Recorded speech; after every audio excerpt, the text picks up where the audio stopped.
Hi guys, so we're going to talk about our first lesson, points, lines, and planes in geometry. So we have our first three major definitions. You can see we have point, line, plane, and we're going to go over how to name them and label them. So for a point, we have a dot with a capital letter A. So you can see those are the two ways that we could distinguish that we have a point. We could actually write a capital letter A by itself, or we could write point A. Again, capitalization. The next one, we have a line, and a line goes on forever, and that's why you have those arrows at the end. And there are three ways to name your line. So we can write the word line with the cursive L. Notice the L does not have a dot next to it. It is not a point on the line. It is a name of the line. Then we have points A and B on the line, and then we can use those ways to name our line as well. We can say AB with that line over it, or line BA with the line over it. Those two ways are the ones we use most often in this class. So again, we have those lines with the arrows going over at the ends. And then we have our plane. A plane is our 2D shape, and you can see we have almost this four-sided figure to really show us a plane. And you can see we have 3 points on our plane, and then this letter M. M is not a point on our plane. It is a name of our plane. So we can name our plane two different ways. So we can say plane M by itself, or we can use the points in any order. However, the points cannot be on a straight line together. So I could say plane ABC. I could have also said plane BCA. I could have had them in any three arrangements, and it's okay. And then we have collinear points. Collinear points are points that are on the same line. And then we have coplanar points, which are points that are on the same plane. So again, collinear, coplanar. So coplanar points on the same line. Linear is a word we should be familiar with. We've spent a lot of time in Algebra 1 looking at linear functions and lines. And then we have coplanar. Now going on to the second part, here is an example, and I want you to try to identify the terms that you see in this diagram. So part A, it says give two other names for line DE. Again, notice the way I read it, it says line DE. So how can I rename this? So I go and identify on my diagram, and here is line DE. And I could tell it's line DE because of those arrows. So I could say line R. I could also say line ED. So those are two ways to name that line. Now, what about names for plane C? So plane C is this four-sided shape, enclosed shape, and we want to give it a different name. Notice again, C has no point. So now I want to name this plane in a different arrangement. So I could have said plane DAF, plane EFD, plane AEF.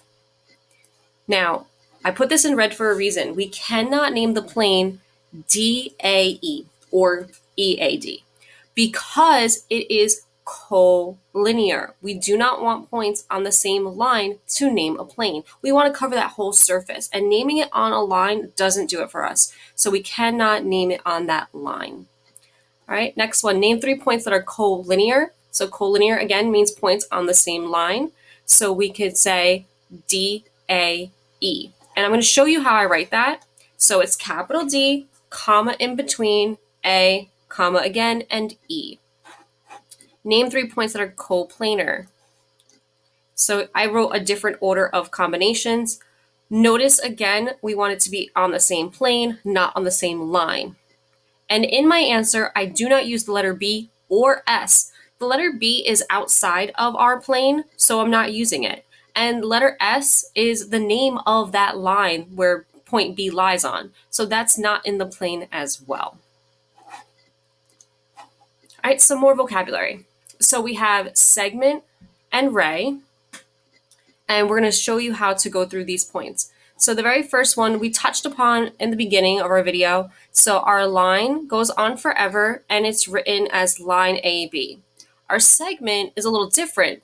The difference between each picture is this one has endpoints versus the arrows. So how we write this is very similar to our line. We still use our two capital letters of A and B, but we just draw a line on top with no arrows. Then we have ray, and notice this is a little bit different. You can see that there's no two endpoints. There's only one endpoint and one arrow, which makes our ray. And our endpoint in the first example is A, B, and the second endpoint here is B, then A. So how to name this is very important. We start with our endpoint first. So we would say the very first example would be AB, and how we draw the symbol is with a line with one arrow. The second example, we would start with B, and then A, and then the line with an arrow. It's still pointing in the right direction because that's how we have that consistency of our labeling. So again, for our array, we always start with our endpoint and draw our arrow going towards the right. And then we have opposite rays, just like we have opposites left and right, up and down, so we can have opposite rays. And in this example, how we have opposite rays, you see how we have a point in the middle.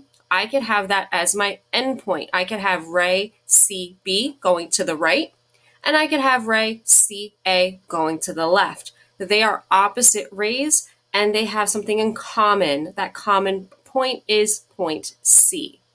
All right, so a little bit of a recap of symbols. So here our line, our symbol for our line is that line with two arrows going in both directions. And again, you want to make sure you're drawing that above your lettering. Then we have our ray. Again, we start with our endpoint to name it and draw that symbol going towards the right. And then we have our segment. Our segment does not have any arrows in any direction. It is just a line with endpoints. All right, so let's look at this example. And we're going to answer these three questions using the example provided. So it says, give another name for segment TR. So again, I'm paying attention to the symbol that's provided to me so I know what I'm looking at. So here is segment TR. How could I name that a different way? Well, I can call that RT. Again, notice that symbol must be included. Name all rays with endpoint P. So endpoint P is right here. So that means that our answers should all have the letter P starting off for our ray. And we should have the symbol of the ray going towards the right. So I could have PR, PS, PT, and PQ. And so there's my answers. Which of the rays are opposite? All right, so this is one we talked about in the last slide. So remember, opposites are like left and right, up and down, connecting by a common endpoint. So here I can see I have PQ. What would be the opposite, going in the opposite direction of PQ? Well, the opposite direction would be PS. So that's one of my pairs. Another pair would be PR, and the opposite direction would be PT. So look how I write these answers. So PQ, ray PQ, and ray PS are opposite rays. Ray PT and ray PR are opposite rays. All right, a little bit more of some vocabulary. So here we have some drawings of sketching things we've learned.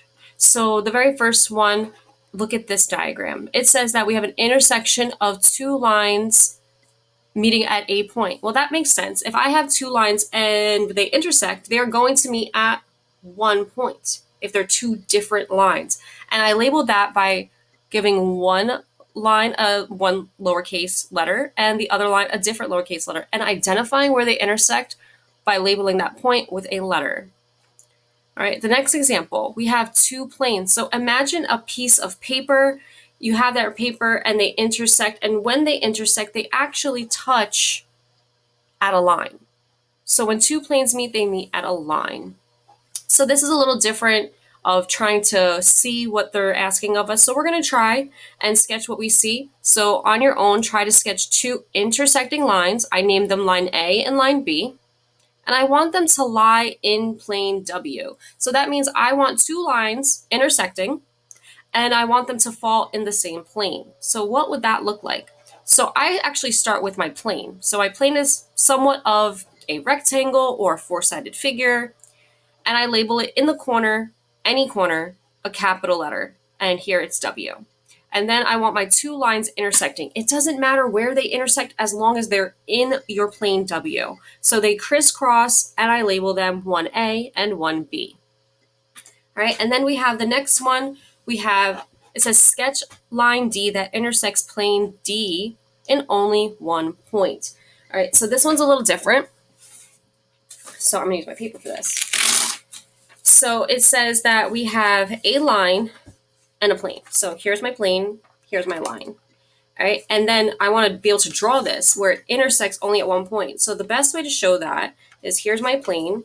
If I just take my line and intersect at one point, this point where it touches the plane is going to be my line, my point of intersection. So how to draw that? So I start with my four-sided figure. I label it a capital D. And then you can see I draw my line going through it just like my pen did. I shot it through. And to show that it goes on outside of the plane, I draw a dash or dotted line. And the point of intersection I label as point A. All right, so it's a little different, but again, it's going through at that one point. And again, the dash means that it is going through the figure. All right, so let's look at this diagram. It says the diagram shows a juice box. Name two different planes that contain line QP. So the first thing I'm going to do is identify QP. So here is line QP. So now that I see line QP, I want to find the different planes that contain that line. So our juice box has multiple sides. You can see we have the top, the bottom, left, right, front, and back. So we have multiple sides to pick from. But how many sides contain line QP? So you can see I know that the bottom contains that line. So I kind of tried to make that fit. But you can see that this will fit. It contains our point. How would I name that? Well, remember, we only need 3 letters to name our plane. So I could name this QRS, QPS, PSR, and the list goes on. Again, it could be any arrangement of the 4 letters, but I only need 3 of them. What other face of my juice box contains QP? Right, the front of the juice box contains QP. So you can see here, I can put that rectangle there and you can see QP will fall on that blue rectangle. And how would I name it? Well, I see N, M, P, and Q. So I'm only going to use 3 of those 4 letters in any of the arrangements. So I listed them over here. So again, I only gave one example for each, and I even labeled which one was the front and the bottom of my juice box. You must include the word plane in front of your 3 letters of your choice. But again, remember, it must be 3 letters, not 4. We only use 3 letters.